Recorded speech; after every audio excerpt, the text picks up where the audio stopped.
పట్టుమని ₹1000 కూడా బ్యాంక్ అకౌంట్లో వేయలేని వారు లక్షల ట్రాన్సాక్షన్స్ చేస్తున్నారు.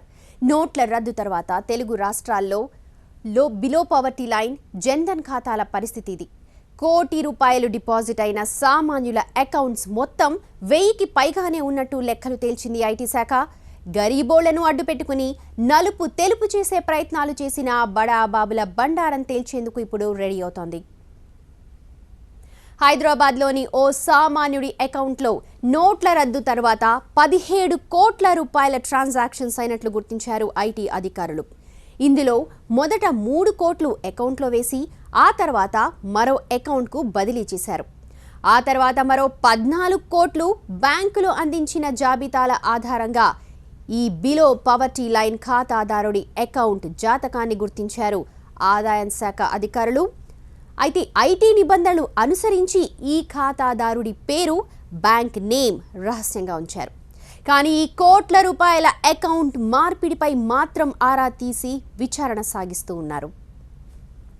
నోట్ల రద్దు తర్వాత బ్యాంకులు అందించిన వివరాలతోనే ఇలాంటి అకౌంట్ల బాగోతాలను ఆదాయపు శాఖ అధికారులు గుర్తించే అవకాశం ఏర్పడింది అంటున్నారు బ్యాంక్ అసోసియేషన్ నాయకులు. 1300 అకౌంట్లు అంటే 1300 కోట్ల రూపాయలకు పైమాటే. ఇంత నల్లధనాన్ని సామాన్యుణ్ణి అడ్డం పెట్టుకుని తెల్లగా మార్చే ప్రయత్నాలు సాగిపోతూ ఉన్నాయి.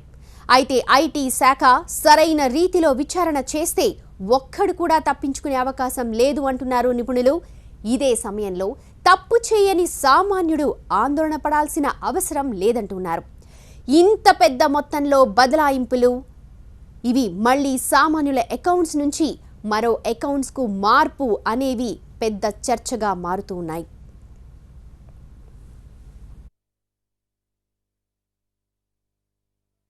బీపీఎల్ అకౌంట్లో ఒక జనధన్ అకౌంట్లో క్రోర్స్ రూపీస్ డిపాజిట్ చేసి అక్కడి నుంచి మళ్ళీ ఆన్లైన్ ట్రాన్స్ఫర్ జరిగిందంటే అది పెద్దగా దానికేం పెద్దగా డీప్ ఎంక్వైరీ కూడా అవసరం లేదనమాట. ఇది ఫ్రాడ్లెంట్ ట్రాన్సాక్షన్స్ అనేది తెలుస్తుంది అనమాట. సో తెలిసినప్పుడు ఏమవుతుందంటే దీనికి మాత్రం మళ్ళీ గతంలో ఉన్న ప్రొవిజన్స్ అనమాట. అంటే ఈ డిమానిటైజేషన్ ద్వారా వచ్చిన స్కీమ్ కింద వచ్చే 50% ట్యాక్స్, 25% డిపాజిట్ కూడా దీనికి అప్లికేబుల్ అవ్వదు. డైరెక్ట్గా ఏమవుతుంటే 95% పట్టడానికి అవకాశం ఉంటుంది. టోటల్ ట్యాక్స్ అయితే మీ ఇంట్రెస్ట్ పెనాల్టీస్కి వెళ్ళిపోయి అనమాట. సో అలాంటి కేసులు ఏదైనా ఫైండ్ అవుట్ చేసినప్పుడు ఏంటంటే టోటల్ 90% దాకా ట్యాక్స్ పట్టడానికి అవకాశం ఉంటుంది. ఇంప్రెజన్మెంట్ ప్రొవిజన్స్ కూడా ఉండడానికి అవకాశం ఉంటుంది. బట్ ఎనీ సర్కమ్స్టెన్సెస్లో మాత్రం వీళ్ళు ఎస్కేప్ అవడానికి మాత్రం అవకాశం లేదు. మాకున్నటువంటి సమాచారం మేరకు బ్యాంక్స్ మేము అందించినటువంటి సమాచారం కూడా దాదాపుగా 1300 పైబడి అకౌంట్స్లో 2 తెలుగు రాష్ట్రాల్లో కూడా ₹1 కోటి పైబడి ఆ ఖాతాల్లో జమ అయినట్టుగా మా దృష్టిలోకి వచ్చింది. మేము దానికి ఇన్కమ్ ట్యాక్స్ డిపార్ట్మెంట్ వారికి కూడా మేము తెలియజేసాం అది. సో ఇప్పుడు వారు చేయాల్సింది కూడా ఈ 1300 ఖాతాలు ఏవైతే ఆ ఖాతాదారుడికి ఏ రకమైనటువంటి ఫైనాన్షియల్ కెపాసిటీ లేకపోయినా ₹1 కోటి మేరకు ఎక్కడి నుంచి వచ్చినాయి వీళ్లకు, సో ₹1 కోటి ఆదాయం ఎక్కడి నుంచి చూపిస్తారు అనేటటువంటిది వాళ్ళు ఇన్వెస్టిగేట్ చేయాలి. అంతేగాని తనకి ఆ ఖాతాదారుడి ప్రమేయం లేకుండా, అతని అనుమతి లేకుండా దానిలోకి డబ్బు రాదు.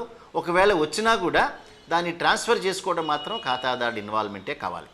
బినామీ ట్రాన్సాక్షన్ డెఫినిషన్ ప్రకారము దేనిలో ఎక్కడైనా ప్రాపర్టీ ఉంటే అది బ్యాంక్ డిపాజిట్ కూడా కావచ్చు, ఇలాంటి డిపాజిట్స్ ఉంటే దానికి ఓనర్ తెలియకున్నా అది బినామీ ట్రాన్సాక్షన్ అయిపోతుంది.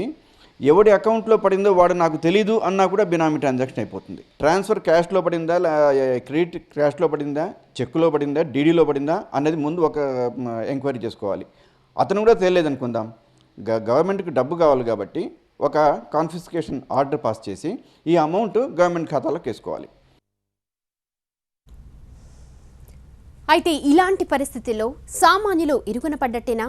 ఇలా కోట్ల రూపాయలు తమ బ్యాంక్ అకౌంట్లలో డిపాజిట్ చేయించుకున్న వారి పరిస్థితి ఏంటనే ప్రశ్నలు మొదలవుతున్నాయి. అయితే బినామీ చట్టాన్ని ఇంప్లిమెంట్ చేయడంతో పాటు ముందుగానే ఇలాంటి అమౌంట్లను నోటీసుల ద్వారా ఐటీ శాఖ స్వాధీనం చేసుకోవాల్సిన అవసరం ఉందంటున్నారు. కోట్ల రూపాయలు అకౌంట్లో వేశారు, మళ్ళీ మరో అకౌంట్లోకి మళ్లించారు. ఇలా నలుపును తెలుపు చేసుకునే ప్రయత్నాలు ఎన్ని జరిగినా మొత్తం మనీ ట్రాన్స్ఫర్ ట్రాక్ రికార్డ్ అంతా ఉంటుందని గుర్తించాలంటున్నారు ఆర్థిక విశ్లేషకులు. అకౌంట్లో అడ్డదారుల్లో నోట్ల మార్పిడి చేసిన ఏ ఒక్కరూ తప్పించుకునే అవకాశమే ఉండదంటున్నారు.